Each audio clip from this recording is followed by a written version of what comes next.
அதிசயங்கள் செய்கிறவர் நம் அருகில் இருக்கிறார். அற்புதங்கள் செய்கிறவர் என்றும் நமக்குள் வசிக்கிறார். யாத்திராகமம் 17ஆம் அதிகாரம் 8-9 வசனம் கொஞ்சம் வாசிங்க. அமலேக்கியர் ரெவிதீமிலே இஸ்ரவேலரோடு யுத்தம் பண்ணினார்கள். அப்பொழுது மோசே யோசுவாவை நோக்கி நீ நமக்காக மனிதரை தெரிந்து கொண்டு புறப்பட்டு அமலேக்கோடு யுத்தம் பண்ணு. நாளைக்கு நான் மலை உச்சியில் தேவனுடைய கோலை என் கையில் பிடித்துக் கொண்டு நிற்பேன். நான் தேவனுடைய கோலை என் கையிலே பிடித்துக் கொண்டு நிற்பேன்.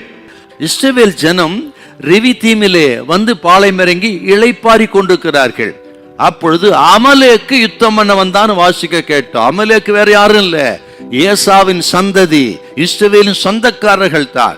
ரெவிதீமிலே இளைப்பாறுவதை பொறுத்து கொள்ள முடியல. அந்த இடத்தை விட்டு அவர்களை விரட்ட அவர்கள் யுத்தம் பண்ண வருகிறார். என்ன நடக்குது பாருங்க.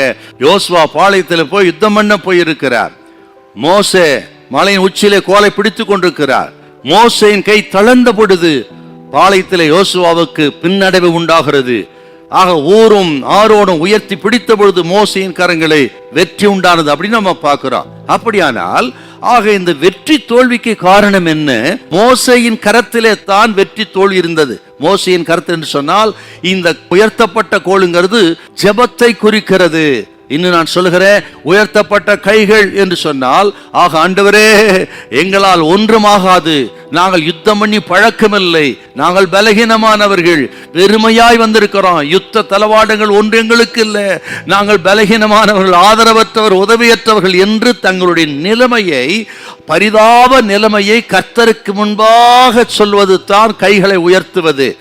இன்று நான் சொல்லுகிறேன், ஆண்டவரே நாங்கள் இத்தனை பலகீனர்கள், ஆக எங்களுக்கு என்று ஒன்றுமில்லை, நாங்கள் வெறுமையாயிருக்கிறோம், உமது வல்லமை தான் எங்களுக்கு தேவை, உமது வல்லமை இல்லாமல் நாங்கள் வெற்றி பெறவே முடியாது என்று ஆண்டவரின் வல்லமையை சார்ந்து மோசே நின்ற பொழுது கர்த்தர் இஸ்ரவேல் ஜனத்துக்கு வெற்றியை கொடுத்தார்.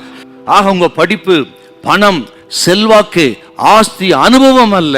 சாத்தானுக்கு முன்பாக, உலகத்துக்கு முன்பாக, பாவத்துக்கு முன்பாக நமக்கு வெற்றி வேண்டும் என்று சொன்னார், இந்த பிரச்சனையில வெற்றி வேண்டும் என்று சொன்னால் ஆண்டவரின் வல்லமை நமக்கு வேணும். கர்த்தருடைய வல்லமை தேவை என்று சொன்னால் அவர் நோக்கி நாம் கூப்பிடணும், ஜெபிக்க வேணும். ஜெபிங்க, ஒரு அற்புதத்தை கர்த்தர் நிச்சயமாய் செய்வார். சில நேரங்களிலே நாம் யுத்த களத்துக்கு நாம் போகணும். அநேக நேரத்தில் நமது வாழ்க்கை யுத்த களமாய் மாறிவிடும். ஆக எதுவா இருந்தாலும் சரி, அதில் வெற்றி பெறுவதற்கு தேவை ஜெபமே. ஆக ஜெபியுங்கள், குடும்பமா ஜெபம் பண்ணுங்க, தனிப்பட்ட விதத்தில் ஜெபம் பண்ணுங்க, உபவாசம் பண்ணி ஜெபம் பண்ணுங்க. உங்கள் பிரச்சனைக்கு பரிகாரத்தை கர்த்தர் உண்டு பண்ணுவார். ஹல்லேலூயா, ஹல்லேலூயா.